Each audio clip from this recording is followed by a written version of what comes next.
Hi everyone, it is Asha Creary and I am a licensed professional counselor in the state of Texas and a licensed professional counselor supervisor in the state of Missouri. And I want to talk to you guys about what is supervision. Then the second part is going to be, why does it cost so much? Why am I spending my money on all of these things? So, what is supervision? So supervision is where you are under or you are practicing under someone's license. So what that means is if you get a ding, your supervisor will be notified. If you do something, your supervisor will have to support you in getting through whatever that issue is.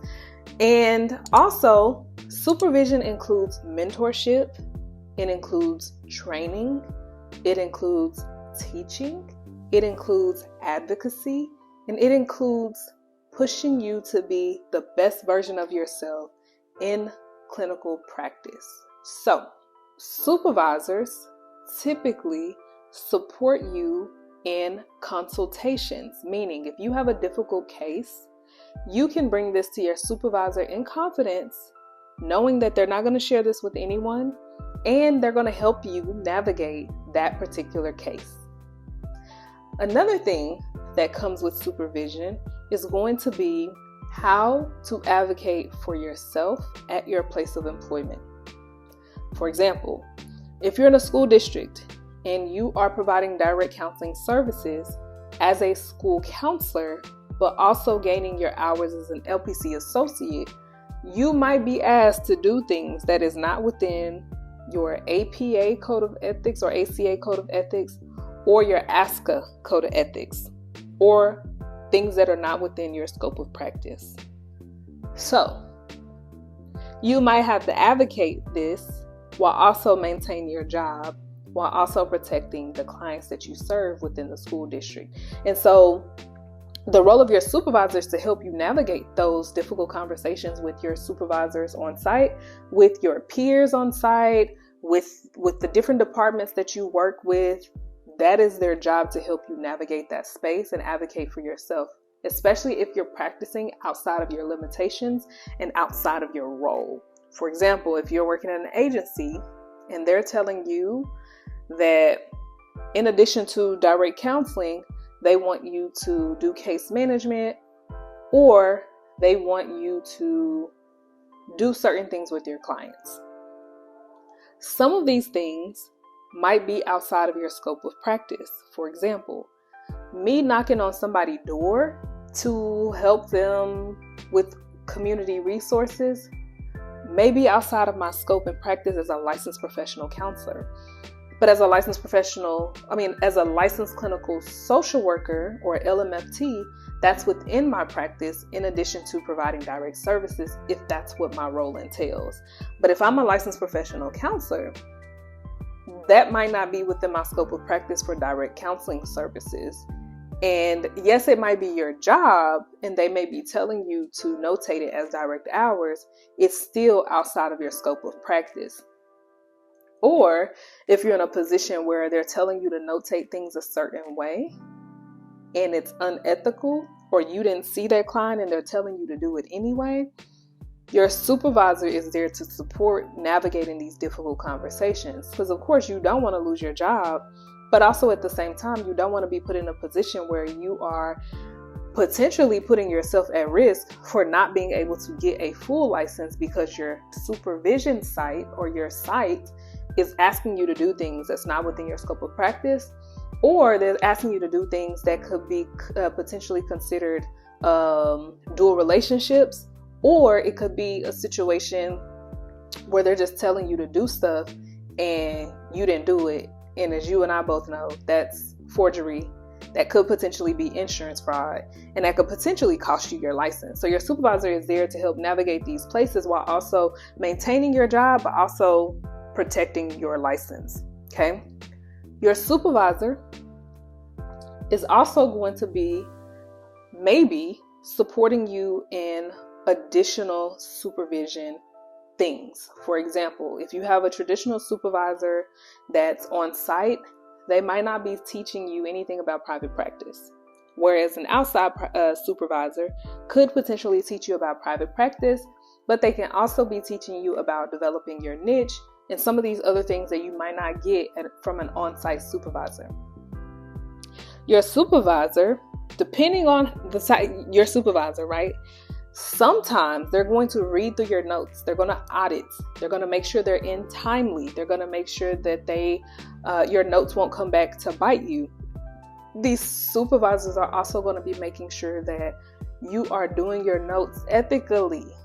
They're going to be making sure that you are diagnosing people properly based off the symptoms. They're going to pretty much be auditing anything you do. Now, there are some situations where that's not going to be available to you.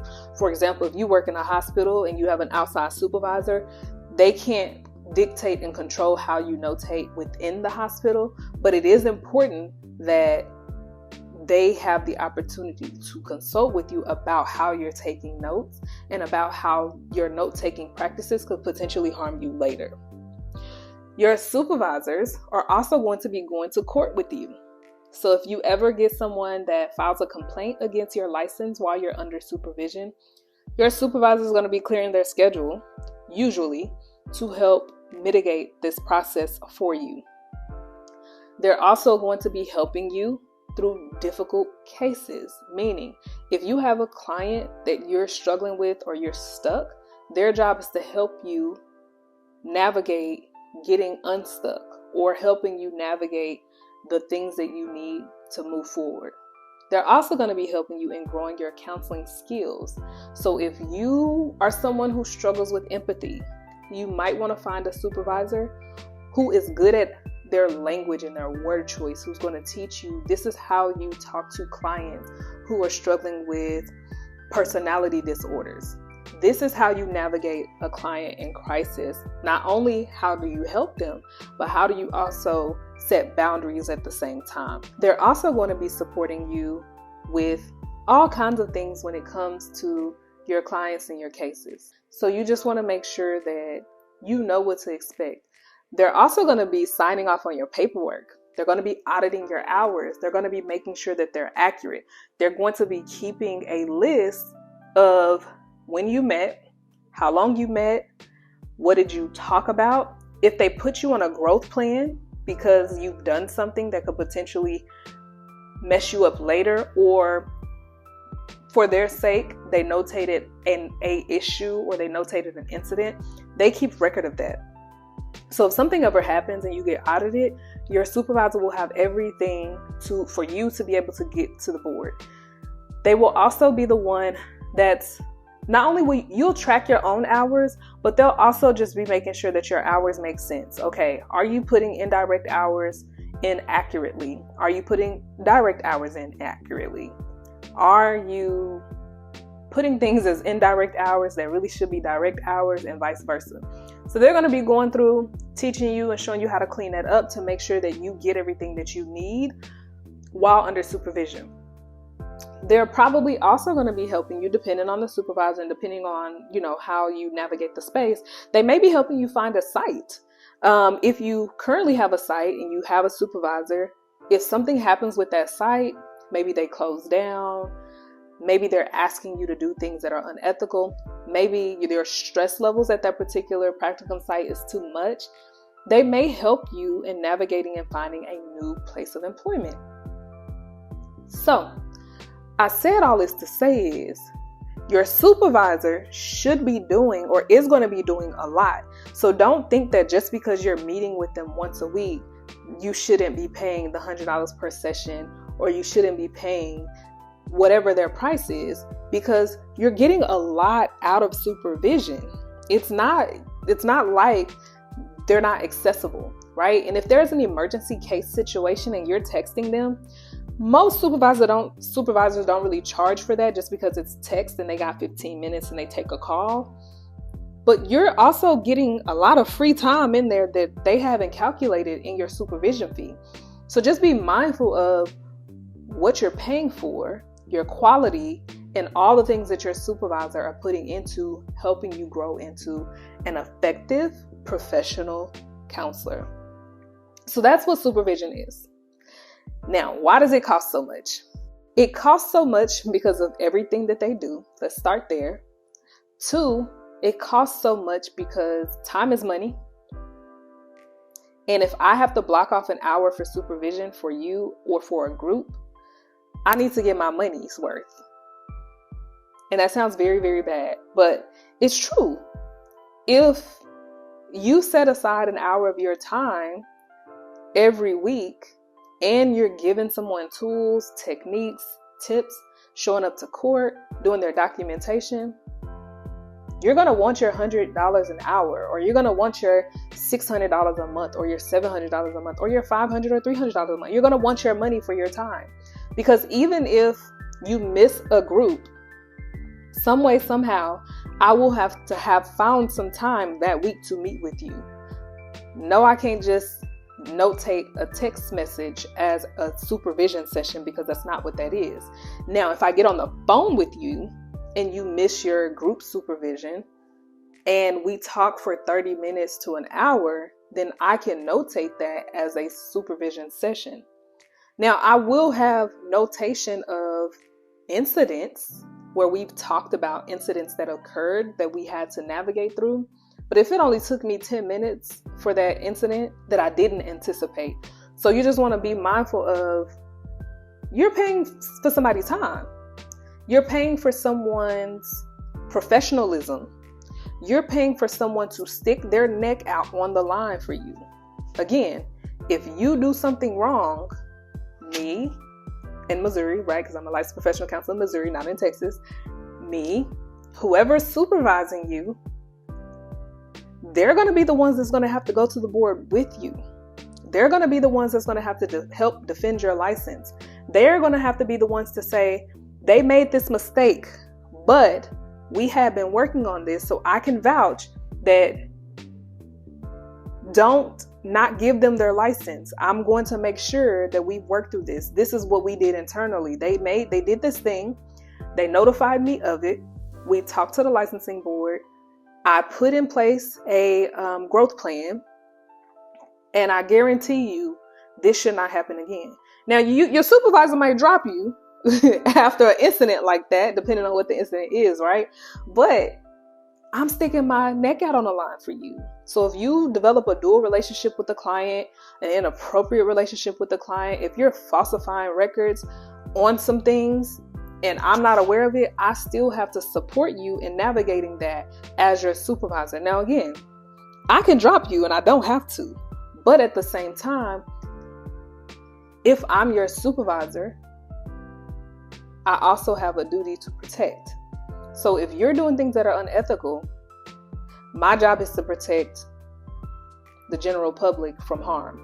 So if you're doing something, just note that I'm going to have to communicate with the licensing board on my end, to not only to protect myself, but to make sure that I'm doing the right thing on your behalf. So you're paying for a lot.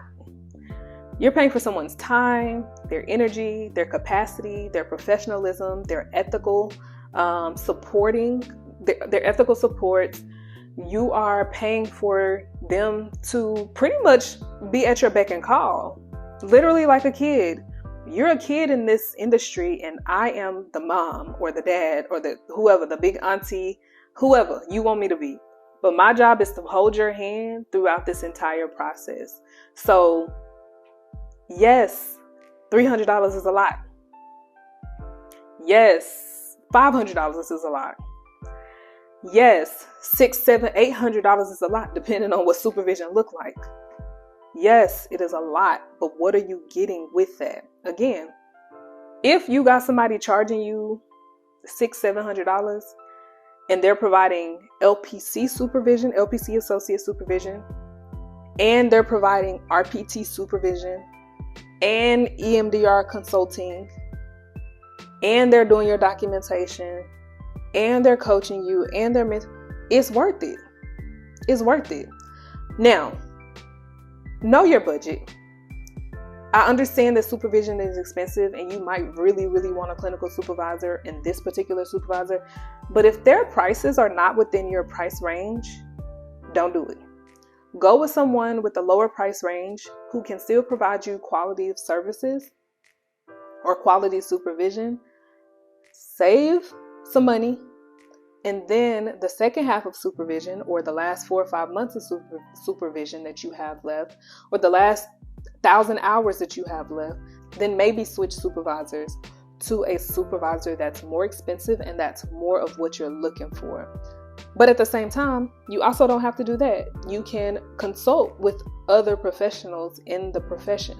So you might want to go with a cheap supervisor, but you can also consult with someone outside of your supervisor. You just need to let your supervisor know, like, hey, this is what I'm getting from you, but I'm consulting with this other person about specified things, such as you don't specialize in play therapy, so I may be getting consultations or consulting with the RPT supervisor or an RPT who's helping me on my techniques and skills and how to navigate play therapy. Not because you're inadequate, just because I also need this too, because this is where I want to go. So what is it? It's a lot.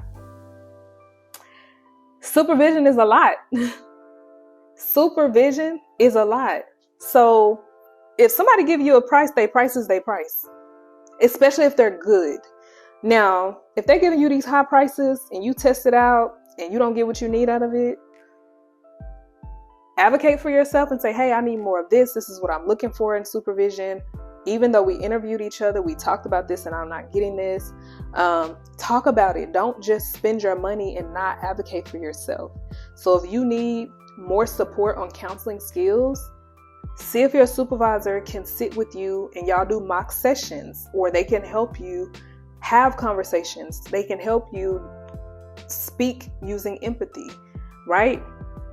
If you need more support with going in a private practice, ask for help if your supervisor has experience in it. If you are looking for someone who can help you with diagnosing using the DSM, how to document medical necessity, when and when not to diagnose a client, ask for that. Because sometimes we don't know what we don't ask. And if you have access to this person that you're spending $500, $600, $700, $800 on a month, $300, $400, how, right? Like I mentioned before, I think I've seen supervision go up so far up to $750. So if you're spending that much on supervision, make sure you're getting what you need to be getting out of it. Don't just be in this situation where you're allowing for a supervisor to say, I'm going to just sign this paperwork. We met. We talked about this. Okay, get somebody else to do it. I'm done. This is all we going to do this week. If you need more, ask. And if that's not working for you, find a new supervisor. So I hope this honest conversation helps you navigate finding a supervisor and helps you knowing what to look for in a supervisor, and help you really understand, don't be trying to negotiate somebody's prices and you get what you pay for. So, and again, I'm not saying that people who have low supervision rates aren't good. What I'm saying is, if you're getting free supervision, it might not be what you need, or it might not meet all of your needs. If you're paying for supervision, there's a standard. You get to ask, hey, I'm giving you this $500 a month and this is missing and I need it. How can you give it to me? Right? So you're spending this money. So just be mindful of how much money you're spending, but also be mindful of advocating for yourself at the same time. And be mindful that all of these things that supervisors do, and I might have missed some things, but just note that supervisors just ain't out here signing papers if they're a good one. Especially if you gonna pay for it, don't just let somebody sign your paperwork. One, it's unethical and you're really not supposed to do that. And just make sure that you are meeting with your supervisor and make sure that you're getting the most out of this $300 to $500, $600, $700 you're spending. Again, my name is Asha Creary. I am a licensed professional counselor in the state of Texas and a licensed professional counselor supervisor in the state of Missouri. I hope this video was helpful in identifying what to get out of supervision, because a lot of times we really don't know what we're supposed to get out of supervision. We just know we got to pay this money, but we really don't know what that entails. Most good supervisors are going to tell you what it entails. Others are just going to be like, yeah, just give me the $300 or give me the $500 and I'll see you once a week. And that's what that is. And that's not. Just note that there's so much more that comes into supervision, especially when you're spending your money. If you have free supervision, you might not get all this stuff. And again, I'm not saying that there aren't good supervisors that are providing free supervision at work, but I am saying you get what you pay for. So when you're being cheap, or if you are paying for what's within your price range, just be mindful you might not get everything that you need or want. So I said all that to say is best of luck in finding a supervisor. Best of luck for saving for a supervisor. Again, if you're in graduate school and you get financial aid, save your last refund check. That is going to help you so much paying for supervision for at least 18 months and to pay for your licensing exam, to pay for your jurisprudence exam, to pay for fingerprints, to pay for your licensure application. It is going to help you so much more because now you have a budget set aside and you have money set aside for the most ideal supervisor. Now, again, if you're in school and you work and you have a practicum site or an internship site that's paying you, save that money because you're going to be an internship for a year anyway. So save anything that you get from practicum or internship. If it's a paid internship, take that money, put it in a savings account. Don't even direct deposit it to your regular account. Create another account specific for supervision. Put it there. That way when you graduate, you got your money and you ready to be like, how much your supervision? Bet. I got it. Here you go. So I know I'm rambling at this point, so I'm going to just get off of this. Have a good day and I'll see you guys later. Best of luck in your journey, and their price is their price.